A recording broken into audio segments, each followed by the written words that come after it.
शौर्य movie के अंदर brigadier Rudra Pratap Singh के कैरेक्टर ने काफी ज्यादा स्ट्रॉन्ग इम्पैक्ट छोड़ा है और भाई इसके रिलीज के 17 सालों के बाद ये और भी ज्यादा इम्पैक्टफुल फील होता है। बट भाई अभी के टाइम में क्यों कुछ ऐसा हो रहा है जहाँ बहुत सारे लोग ऑनलाइन में उनको एक हीरो मानते हैं। क्या वो सही में एक हीरो थे या फिर यूनिफॉर्म में एक डेंजरस विलन? डिटेल में जानने की कोशिश करते हैं इस वीडियो के दौरान। और वीडियो को स्टार्ट करने से पहले मैं बस यही बोलना चाहूंगा कि ये वाली मूवी शौर्य फिक्शनल है, रियल लाइफ से कोई लेना देना नहीं है। इसका हर एक कैरेक्टर फिक्शनल है, रियल लाइफ से कोई लेना देना नहीं है। और इसके एक फिक्शनल कैरेक्टर के ऊपर ये वीडियो भी फिक्शनल है, रियल लाइफ से कोई लेना देना नहीं है। क्या बात कर रहे हैं? तो भाई शौर्य मूवी का कॉन्सेप्ट क्या है? कौन है ये ब्रिगेडियर रुद्र प्रताप सिंह और भाई कौन से केस में फंसा है वो? तो भाई पहले तो केस है जावेद खान नाम के एक ऑफिसर के ऊपर जिसने अपने कमांडिंग ऑफिसर को गोली से मार डाला। अब उस इंसिडेंट के बाद जावेद खान को डिफेंड करता है सिद्धांत चौधरी नाम के एक आर्मी लॉयर, जो मूवी के स्टार्टिंग में तो एकदम मस्त मगन होता है, एकदम केयरफ्री होते हैं। बट जैसे जैसे उस केस की इन्वेस्टिगेशन आगे बढ़ती है उसको मालूम पड़ता है ब्रिगेडियर रुद्र प्रताप सिंह के बारे में, जो एक हाईली रेस्पेक्टेड ऑफिसर है और काफी ज्यादा स्ट्रिक्ट। अब उसके बाद जब इन्वेस्टिगेशन और भी ज्यादा आगे बढ़ती है, प्रताप सिंह के ऊपर एक आरोप लग जाता है एक कश्मीरी सिविलियन की मौत का, जिसके मौत के रीजन है प्रताप सिंह के orders, because he suspected that वो civilian was a terrorist without any evidence. और भाई तभी हमको मालूम पड़ता है कि प्रताप सिंह को उस अक्खी कम्युनिटी से ही हेट थी और ऐसे ही हमारी नजरों में वो विलन बनने ही वाला होता है। लेकिन भाई तभी आ जाता है एक टर्निंग पॉइंट जब हमको as an audience Pratap Singh के रीजंस पता चलते हैं और इसी कारण से वो ये सब कर रहा था, पूरी की पूरी जाति से ही घिन करता था और खुल्लम खुल्ला भाई सब कुछ बोलता है, बहुत बोल्डली बोलता है। और भाई उसके बाद पूरे कोर्ट रूम में सबको मालूम पड़ जाता है उसकी मेंटेलिटी के बारे में, वो भाई सच मालूम पड़ जाता है उसके खुद के मुंह से। और उस पॉइंट पे उनको पता ही नहीं चलता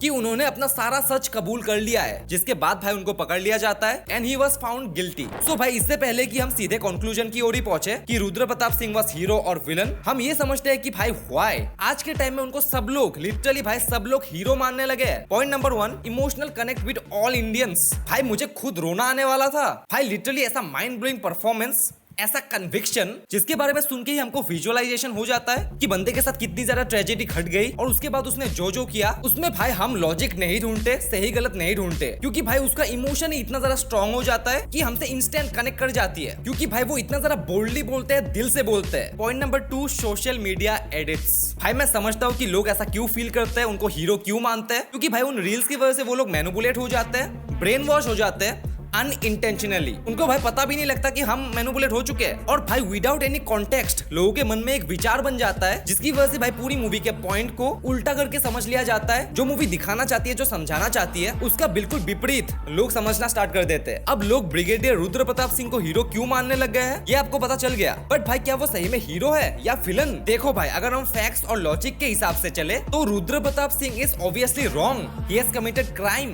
बट भाई हमारे दिल के इमोशंस प्रताप सिंह की ओर ज्यादा झुकते हैं, हमें उस कैरेक्टर से सिंपैथाइज फील करवाते हैं इवन दो भाई उन्होंने गलती की है, और हमारे इमोशंस की वजह से हम उनको हीरो मानने लग जाते हैं। और भाई मैं ये बात समझता हूँ कि लोग उनको हीरो क्यों मानते हैं, बट भाई सच्चाई यही है कि कोर्ट फैक्ट्स पे चलता है, इमोशंस पे नहीं, और इसी कारण ही वाज प्रूवन गिल्टी। भाई मेरे ओपिनियन से मैं इनजस्टिस के खिलाफ हूँ। लिटरली आप एक बार सोच के देखो, रुद्र प्रताप सिंह के साथ जो हुआ उसने भी तो काइंड ऑफ वही किया। अब आप मुझसे काउंटर करके ये बोल सकते हो कि भाई रिवेंज भी ना ले, बदला भी ना ले, पलटवार भी ना करे, जो हो रहा है चुपचाप सह ले। नहीं, अगर भाई वो सब जिसने किया, प्रताप सिंह के साथ जिसने वो सब किया, जो उसका सर्वेंट था, सिर्फ उसको भी अगर सजा दे देता तो बात भाई सब्जेक्टिव हो जाती, किसी को सही लगता किसी को गलत। बट भाई आई कैन ऑल्सो अंडरस्टैंड कि प्रताप सिंह की मेंटेलिटी ऐसी क्यों बन गई थी, क्योंकि भाई वो शुरुआत से ऐसा नहीं है। क्योंकि भाई बस सोच के देखो, अगर वो ऐसे होते तो वो किसी दूसरी जाति के बंदे को अपने घर में रख के उसको इतना प्यार क्यों देते, उसको इतने प्यार से रखते ही क्यों? बट भाई उस टाइम दंगे हो रहे थे अलग अलग जाति और धर्मों के बीच, तो उस पॉइंट पे जब एक ऑपोजिट धर्म वाले बंदे ने उनके साथ ऐसा किया, उनको इतना बड़ा धोखा दिया जिसे भाई कोई सपने में भी इमेजिन नहीं कर सकता। उनके माइंड में उस धर्म को लेके एक ऐसी मेंटेलिटी बनना इज नॉट सरप्राइजिंग, बट भाई वो मेंटेलिटी बनने के बाद उन्होंने अपनी पावर का यूज करके जो जो किया दैट इज रॉन्ग। मुझे भाई ये भी लगता है कि अगर हम उस ट्रेजिक इंसिडेंट के पर्सपेक्टिव को थोड़ा सा चेंज करके देखें, एक बार सोच के देखो, अगर उस नौकर का धर्म, उसकी जाति, प्रताप और उसकी फैमिली के जैसा ही होता तो क्या वो अपनी सारी जाति के लोगों को भी मारते, खुद को भी?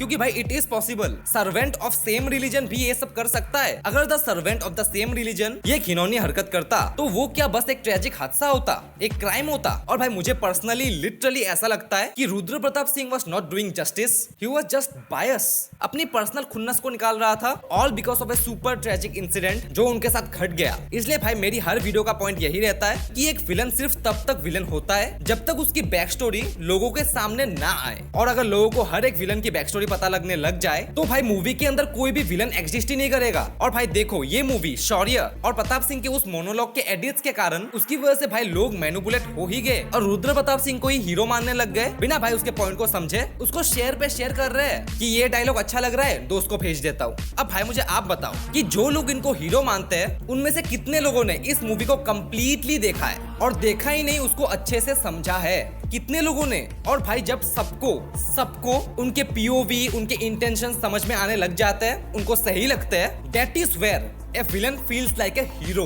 भाई मैं तो मूवी के पीओवी से ही एग्री करता हूँ, he was a villain but not a evil one, he became a villain किसी कारण से। सो अगर हम उनके पीओवी से मूवी को देखें, ब्रिगेडियर रुद्र प्रताप सिंह के पीओवी से मूवी को देखें, फिर भी भाई वो गलती प्रूव होते हैं। क्योंकि अगर मान लो अगर वो उस सर्वेंट को भी मार देते तो भाई रिवेंज वाला मामला हो जाता, बदला वाला मामला हो जाता, जो कि काफी ज्यादा सब्जेक्टिव मामला है, किसी को सही लगता है किसी को नहीं। तो उस पॉइंट पे हम प्रताप सिंह को विलन नहीं कह सकते। बट जब उसने अपने मतलब के लिए, अपने ट्रॉमा के लिए उन लोगों की जान ली जिससे भाई उसका लिटरली कोई लेना देना था ही नहीं, that is the point when he become a pure villain. उनके अंदर बहुत सारा हेट्रेड भर गया उस जाति को लेके, उस कौम को लेके, और इसी कारण उन्होंने अपने पावर्स का मिसयूज किया and he turned morally and ethically wrong. और उसका माइंडसेट ऐसा बन गया कि इन लोगों की वजह से हमारा देश खराब हो रहा है, दीमक है तो इनको मिटा दो। लेकिन इस ट्रेजिक इंसिडेंट से पहले ये वाला माइंडसेट था नहीं। और जब ये बात अपने पर्सनल खुन्नस पे आ गई, अपने पर्सनल मोटिव्स पे आ गई, दैट्स द पॉइंट भाई when he become a villain. So अभी तक हमने जितने भी एंगल से इस मूवी को देखा, सबकी नजर से इस मूवी को देखा, हमको क्या मिला? Rudra Pratap Singh was a villain court की नजर में, morally he was wrong. But brigadier Rudra Pratap Singh के पीओवी से, उनके पर्सपेक्टिव से क्या वो खुद एक विलन है? Obviously not, because he thinks that he was just serving his country. वो बस उन दीमक को इन कंट्रीज से बाहर निकाल रहे हैं जिसकी वजह से ये कंट्री खोखली हो रही है। वो भाई कोई इविल नहीं है, वो तो भाई बस सिस्टम की वजह से वो ऐसे बन गए। क्योंकि भाई देखो उनको कोई पावर, पैसा, ग्रीड इन सब की भूख है ही नहीं, और वो डेंजरस भी नहीं है, ना ही वो रिवेंज ले रहे थे। अब आप बोलोगे कि भाई क्या बात करता है, रिवेंज नहीं ले रहे थे? नहीं, उनके माइंड में वो रिवेंज नहीं था, ही was just doing his duty, cleaning his country. ऊपर से भाई उनका एक ऐसा ट्रॉमा है जिसकी वजह से उनका माइंडसेट ऐसा बन गया। सो अगर हम इस एंगल से देखें तो he is not a traditional villain. So भाई ये अब आपके ऊपर डिपेंड करता है कि आप कौन से पर्सपेक्टिव से इस मूवी को देखना चाहते हो, इस कैरेक्टर को देखना चाहते हो, दुनिया की नजर से, कोर्ट की नजर से, कानून की नजर से, मॉरलिटी की नजर से, या फिर रुद्र प्रताप सिंह की नजर से। सो भाई अब आप उन्हें क्या समझते हो? ब्रिगेडियर रुद्र प्रताप सिंह क्या है? एक विलन है, हीरो है, सही है, गलत है, या फिर एक ट्रेजिक फिगर है? जो भी लगता है भाई आप मुझे कमेंट्स में बता सकते हो, मैं पढ़ना चाहूंगा। Till then, bye bye.